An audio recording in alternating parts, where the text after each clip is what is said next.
하나님의 은혜가 우리 모든 성도들과 함께하기를 간절히 바랍니다. 아멘. 민수기 7장에 보면 12지파의 족장들이 봉헌 예물을 드리는 장면이 나오는데 같은 내용을 반복합니다. 18절에 보면 제2일에는 이사갈의 족장 그리고 쭉 나오는데 그게 계속 같은 내용이 계속 반복되는 것을 볼 수 있습니다. 이렇게 똑같은 일을 반복하는 것은 재미있지 않아요. 그래서 우리는 보통 이하 동문 그렇게 합니다. 상장을 주더라도 첫 번째 사람은 다 읽어주는데 두 번째 사람부터는 어떻게 해요? 이하 동문 이렇게 하고 넘어가는데 왜 하나님 성경에 지면도 부족한데 이 12지파의 예물이 똑같았거든요. 근데 그 예물들을 일일이 기록하고 다시 한 번씩 얘기를 합니다.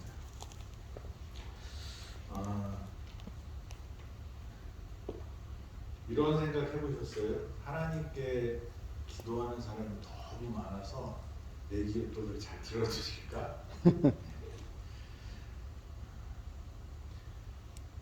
우리는 하나님께서는 많은 사람 중에 나 하나라고 생각을 합니다. 그래서 우리가 보통 사람들과의 관계를 생각해 보면 나는 절실하고 특별하게 생각하는 사람이 나를 많은 사람들 중에 하나라고 생각하면 엄청 섭섭하잖아요.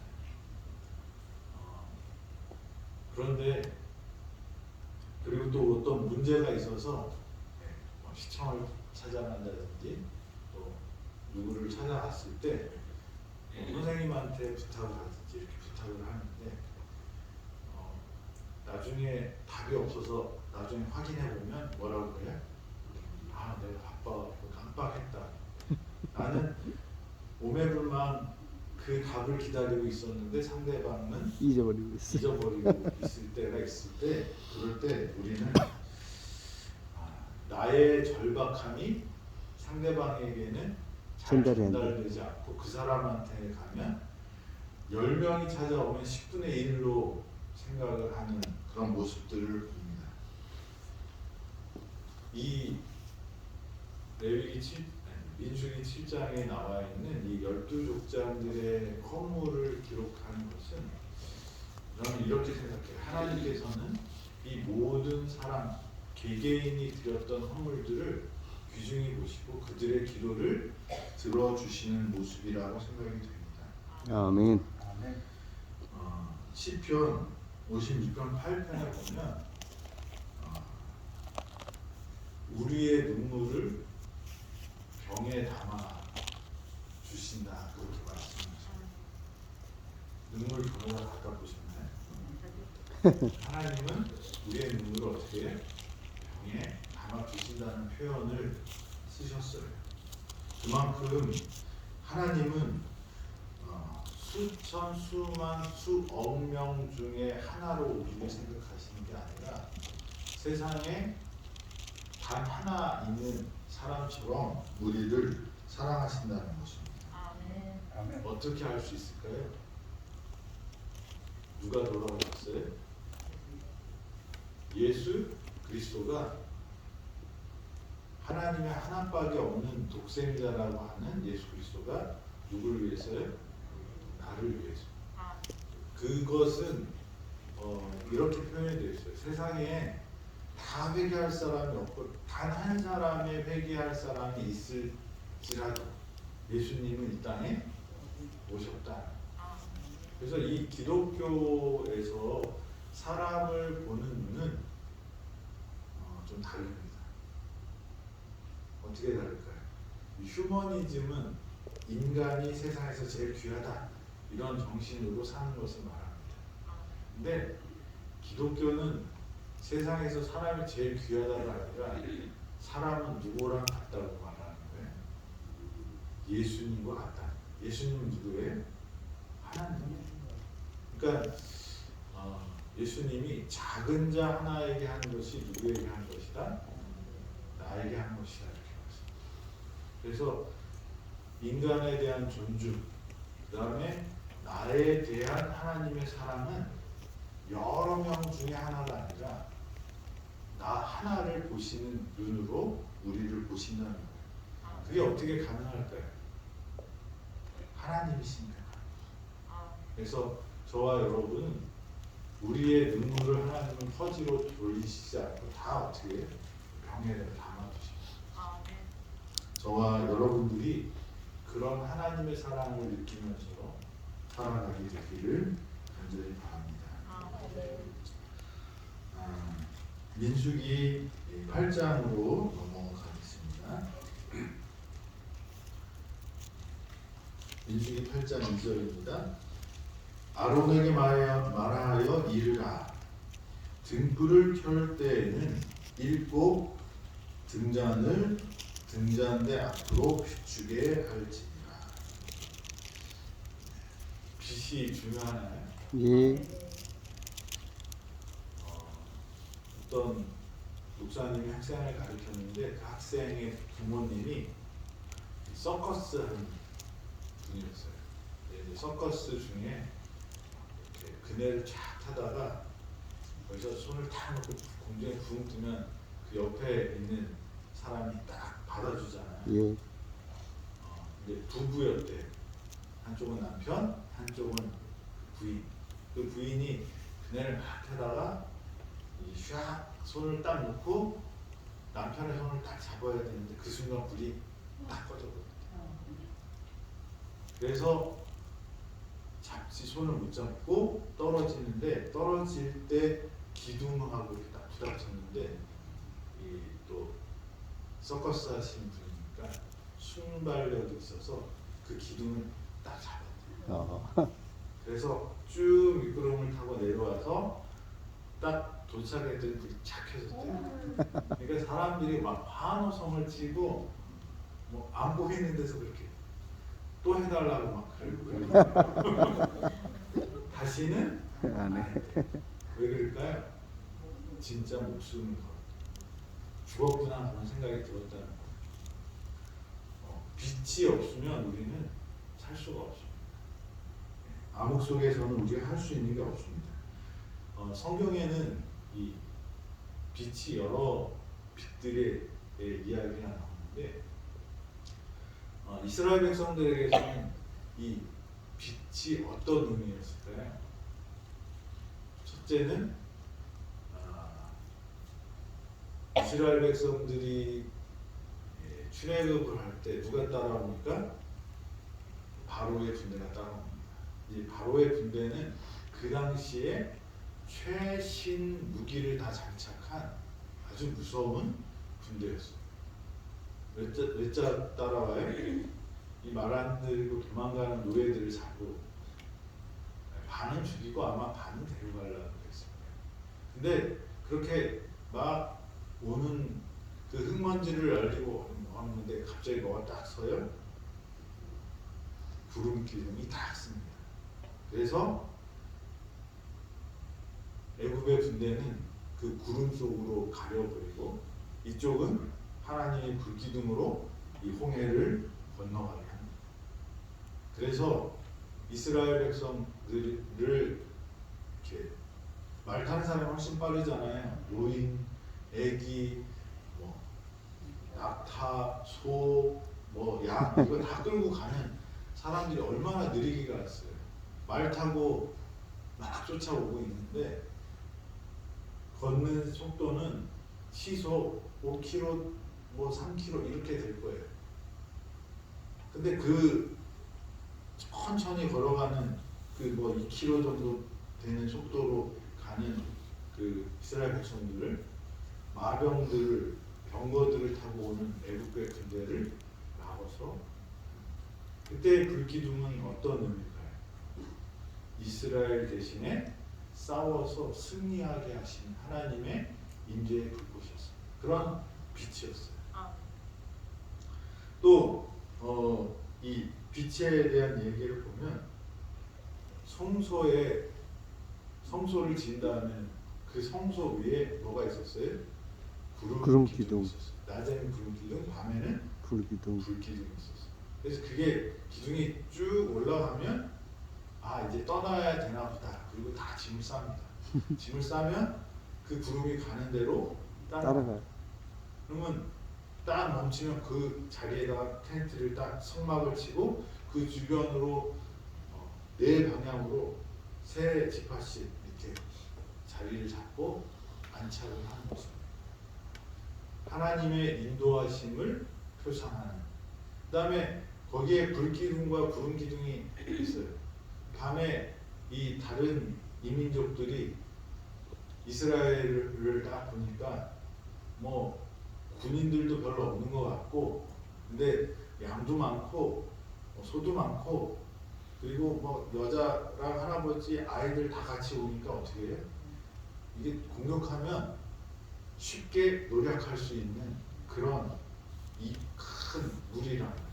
그러면 군인들이 쫙 하면 쫙 흩어지면서 자기네들이 필요한 거 다 약탈할 수 있는데 그렇게 함부로 못했어요. 왜 그랬을까요? 거기에 뭐가 있어요? 밤에 불기둥이 쫙 올라오면 그 빛을 보고 이 이방 민족들이 어떻게 해요? 저기에는 기적이 일어나고 있습니다. 함부로 덤빌 수 없는 그런 이 하나님의 임재의 또 그 빛이 있었습니다. 그리고 이 성소 안에 들어가면 지성소 안에 뭐가 있었을까요? 법궤. 법궤 안에 쉐키나 하나님의 영광의 빛이 있었어요. 근데 거기는 함부로 할 수 없었어요. 누구만 들어가요? 대제사장. 1년에 한 번. 그래서 그 하나님의 그 영광 앞에 뭐가 없이 서야 돼? 죄 없이. 죄가 없이 서야 돼. 그래서 다 정결케 하고 제사를 드리고 회개하고 들어가야지. 안 그러면 어떻게 돼요?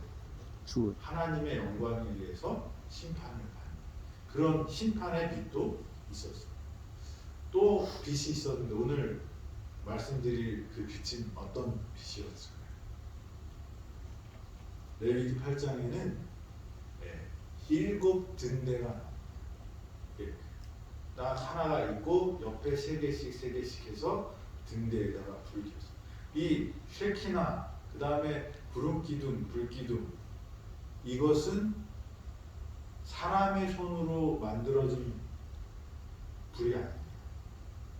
근데 여기 민수기 8장에 나오는 이 등불은 누구한테 키라고 말합니까? 사람한테. 사람의 손으로 불을 키라고 이렇게 말하는 그 빛이 있었다는 것입니다. 사람의 손으로 관리하고 사람의 손으로 매일매일 그게 꺼지지 않게 해야 됩니다. 불을 붙여서 그 일을 계속 해야 되는 것입니다. 등대의 등잔들을 손질하고 밤에 꺼지지 않도록 기름을 보충하고 이런 일들을 해야지 유지되는 빛이 있었다. 그 빛은 어떤 의미가 있을까요? 여기 보면 이 빛을 어떻게 하라고 하냐면 앞을 비추도록 하라 이렇게 말씀하십니다. 출애굽기 27장 21절에 보면 아론과 그의 아들들로 회막 안 증거궤 앞 휘장 밖에서 저녁부터 아침까지 항상 여호와 앞에 그 등불을 보살피게 하라. 이는 이스라엘 자손이 대대로 지킬 규례입니다. 출애굽기 30장 8절입니다. 또 저녁 때 등불을 켤 때 살을 지니 이 향은 너희가 대대로 여호와 앞에 끊지 못할지니라. 이 등대를 밝히는 그것은 방향성이 있었어요. 민수기 8장 2절에 등잔을 등잔대 앞으로 비추게 하라 이렇게 말씀하십니다. 그래서 이 이렇게 빛이 그 들어오는 그 성소로 들어오는 그곳을 비치게 하고 전체적으로 밝게 이렇게 했다는 것입니다. 그리고 이 등잔대랑 그 맞은편에 뭐가 있었을까요? 떡상이 있었어요. 그래서 이렇게 빛이 비치게 하는 것은 이 등잔대와 떡상이 있는데 빛이 비치는 것은 떡상이었습니다. 떡은 무엇을 상징했을까요? 나는 생명의 떡이라고 예수님이 말씀하셨어요. 그래서 뭐 빛도 나는 세상의 빛이라 이렇게 말씀하셨어요. 그래서 이 빛도 예수님을 상징하지만 여기서 그 빛은 뭘 비치게 하냐면 떡을 비치게 하는 것입니다. 그래서 이 예수님을 향해서 비춰야 돼요. 우리가 이렇게 살아가면서 신앙의 어떤 장점이랄까 특별한 것들이 여러 가지가 있어요. 그리고 우리가 또 잘하는 것들이 조금씩 다 다를 수 있어요. 그런데 그것들 모든 것의 핵심이 뭐가 되어야 되냐면 예수 그리스도라는 거예요. 아멘. 이제 저희 교회를 역사적으로 보면 현대 진리라고 해서 안식일 기별, 성소 기별, 그다음에 뭐 건강 기별, 이런 것들을 이 다른 교회에 없는 특별한 축복들을 받은 것들이. 그런데 우리가 이 건강 기별 뉴스타트가 좋은데 그 뉴스타트의 어떻게 보면 핵심은 무엇을 먹을까 무엇을 마실까에 집중을 사람들이 많이 하는데 그게 아니라 결국은 뭐예요? 우리의 생명과 우리의 삶을 주관하시는 예수님께 초점이 맞춰야 돼요. 성소 기별 뭐 그래서 예언들을 설명할 수 있는 그 키가 이 성소 안에 있단 말이에요. 구원의 계획들이 다 성소 안에 있어서 우리가 깨달았어요. 다른 사람들은 잘 몰라요. 우리는 근데 그래서 그것이 잘 되는데 그것을 아는 것이 중요한 게 아니라 그 성소 기별의 핵심이 뭐예요? 예수 그리스도가 우리를 구원하시는 청사진이 성소라는 것을 말씀하십니다. 결국 우리가 알고 있는 기별이나 이런 것들이 어디로 초점이 모아져야 되냐면 예수 그리스도는 우리의 구주이시고 우리가 구원받는 것은 믿음으로 말미암아서 이루어지는 것이다라는 것이 우리 신앙의 가장 기본이고 그것이 포커스가 맞춰요. 예수님께 초점을 맞추는 것이 신앙의 전수라. 그래서 건강을 회복하는 것이 결국은 우리가 이 땅에서 건강해봤자 어떻게 돼요? 어제 친구들을 좀 만나서 여러 얘기를 했는데 암 환자들이 많이 나오는데 어떤 의사가 그런 얘기를 했대. 왜 암 환자들이 많아지는지 아세요? 그 의사가 하는 얘기가 너무 오래 살아서 그렇대요. 일리가 있는 말이죠. 우리 몸에 있는 그 유전자들이 DNA들이 나이가 들면서 어떻게 돼요? 자꾸 망가지니까 기력이 떨어져. 그래서 이제 암이 생기는 거죠. 그러니까 옛날에는 사람들이 오래 살지 못했을 때, 잘 못 먹고 건강을 잘 못 챙겼을 때, 저도 이제 수술을 대학교 1학년 겨울방학 때 했어요. 가슴을 여는 수술을 했는데 기흉이. 근데 뭐 지금은 그렇게 심각하게 보지 않지만 제가 한번 생각을 해봤어요. 제가 30년만 더 먼저 태어났으면 내가 20살 됐을 때 죽었겠구나. 왜냐하면 그때 의료 기술 갖고는 기웅인지도 잘 몰랐을 거고 이 숨쉬기가 너무 힘든 거예요. 근데 이게 자연스럽게 날 수도 있지만 저는 한 달 동안 여기다가 이제 자연적으로 치료 받으라고 구멍을 뚫었는데 안 나는 거예요. 여기 구멍이 막히면 또 다른 데서 구멍이 나고 그래서 나중에는 열어서 이제 그거를 이렇게 꼬매버려야 되는 그런 수술을 받게 돼요. 근데 의료 기술이 발달돼서 이제 제가 살게 된 거잖아요. 그냥 옛날 같았으면 죽었을 텐데 그런 생각을 좀 합니다. 이 암이 많아지는 이유도 뭐 그렇지만, 근데 이런 해서 우리가 조금 더 살고 조금 더 살고 조금 더 사는 것이 필요하기도 하겠지만 진짜 중요한 건 뭐예요? 아픔 없이 건강하게 영원히 사는 것이 하나님의 뜻이다. 그래서 그 영원히 사는 건 누구한테 초점이 맞춰져야 돼요? 예수님. 자, 좋은 거 먹으면 건강합니다. 운동 잘하면 건강해질 수 있어요. 그런데 그 건강으로 우리가 영원한 생명을 얻을 수 없어요. 영원한 생명은 죄의 문제, 근본적인 인간의 죄의 문제를 해결해야 되는데 그것은 누구까지 할 수가 없어요. 예수님. 그래서 우리의 이 모든 것이 어디에 초점이 맞춰져야 되냐면 생명은 예수 그리스도이기 때문에 거기에 맞춰야 되는 거죠. 그래서 성소 안에 있던 그 등대들은 무엇을 비췄어요? 떡상을 비췄는데 그 떡상은 바로 예수님을 가리키는 거라고 볼 수 있습니다. 그 다음에 이 빛과 연관돼서 예수님이 하신 말씀이 있습니다. 너희는 세상의 빛이라. 산 위에 있는 동네가 숨기지 못할 것이요.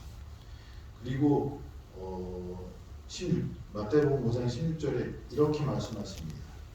이같이 너희의 빛이 사람 앞에 비치게 하여 그들로 너희의 착한 행실을 보고 하늘에 계신 너희 아버지께 영광을 돌리게 하라. 누구에게 영광을 돌리라고요? 하나님께 영광을 돌리게 하는데 그게 빛을 비추는 게 뭐라고 말씀하세요? 너희의 착한 행실. 저와 여러분들은 예수님의 제자들이고 예수님의 사람들입니다. 예수님의 교회입니다. 그래서 우리는 예수님의 명령대로 너희는 세상에 빛이 되어야 하는 것입니다. 진리의 빛을 비추는 것은 성경을 말하는 것일 수도 있지만, 성경의 진리를 말하는 것일 수 있지만 거기에는 힘이 별로 없어요. 어떻게 해야 돼요? 성경 말씀대로 나의 삶을 통해서 보여줘야 하는 것이죠.